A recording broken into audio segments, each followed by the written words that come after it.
ভিক্ষুক রাস্তা দিয়া যায় আর জমিদারের পুত্রবধূও যায়। একজন সামনের থেকে আসতেছে, একজন সামনের দিকে যাইতেছে। দুইজনের ক্রসিং এর সময় ভিক্ষুকের গায়ের কাদা জমিদারের পুত্রবধূর গায়ে লেগে গেছে। সে দুনিয়া আন্ধার করে ফেলছে, স্বামীকে টাইকা নিয়ে আসছে, বলছে ভিক্ষুক আমার কাপড় নষ্ট করে দিছে। সে শুধু ভিক্ষুক ছিল না, বৃদ্ধ ছিল। বৃদ্ধ ছিল না শুধু, জীর্ণ ছিল, শীর্ণ ছিল, শরীরে কাপড় ছিল না, ফাটা কাপড় ছিল, পায়ে জুতা ছিল না, পেটে ভাত ছিল না।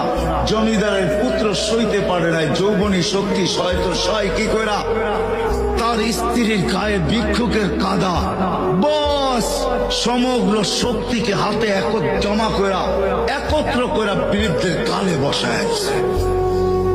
বৃদ্ধ কিচ্ছু বলে নাই, শুধু উপরের দিকে তাকায় দু তিনটা শব্দ উচ্চারণ করছেন।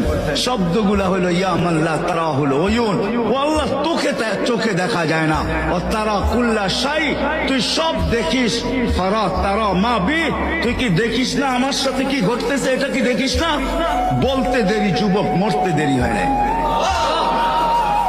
জমিদার চলে আসছে, প্রতিশোধ নিবে। বৃদ্ধের একদিকে মুচকি হাসি, একদিকে বলতেছে প্রেমের খেলা এমনই হয়। জিজ্ঞাসা করছে কিসের প্রেমের খেলা রে?